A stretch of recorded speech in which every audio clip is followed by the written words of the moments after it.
They heard a whisper. Certainly the whisper that I am not capable of hearing because I don't have that DNA, and I would like to. I would like to learn more. Now it's number 2 for Frankie.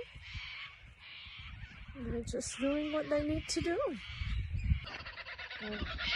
Alright, listen to it. The cockatoo and the kookaburra. How old do you think this big fellow is? I would think about 150 years or so.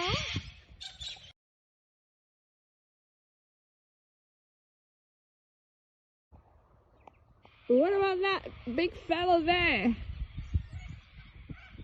You can't see it, but the kookaburras are there.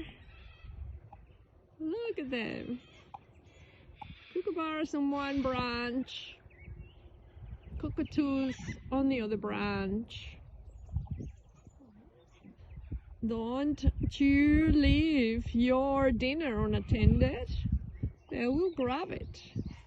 Cockatoos, noisy, they just keep pecking on the ground, finding whatever they're finding.